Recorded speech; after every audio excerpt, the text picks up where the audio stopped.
અખિલ ભારતીય મારવાડી યુવા મંચ દ્વારા 15મો દ્વિવાર્ષિક 4 દિવસીય અધિવેશન રાષ્ટ્રીય કાર્યકારિણી સભાથી શરૂ કરવામાં આવ્યું। રાષ્ટ્રીય પ્રમુખ સુરેન્દ્ર ખટ્ટર, કપિલ લાખોટિયા, બલરામ સુલતાનિયા, વિકાસ અગ્રવાલ, સુંદર પ્રકાશ, રાષ્ટ્રીય જનરલ સેક્રેટરી યશા મોદી, અંકિત મોડા, મીનુ ગોયલ, યશપાલ શર્મા, સ્વીટી ગોયલ, હૃદય ગોયલ, સ્વાગત અધ્યક્ષ નંદલાલ ગોયલ કાર્યકારિણીની શરૂઆત કરાવી હતી।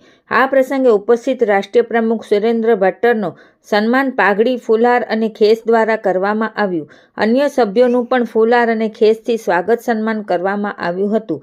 ચતુર્દશમ કાર્યકારિણીની પંચમ બેઠક રાષ્ટ્રીય અધ્યક્ષ સુરેન્દ્ર ભટ્ટરની અધ્યક્ષતામાં યોજાઈ હતી।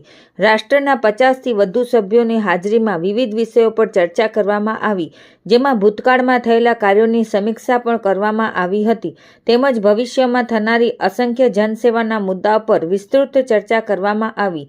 બંધારણીય સુધારાની વિવિધ જોગવાઈઓ પર વિસ્તૃત ચર્ચા કરાઈ અને બાદમાં નિર્ણયો પણ લેવામાં આવ્યા હતા। સભાની શરૂઆતમાં જ સંસ્થાપક પ્રમુખ સ્વ પ્રમોદ સરાબજીને તેમના નિધન પર શ્રદ્ધાંજલિ પાઠવવામાં આવી હતી।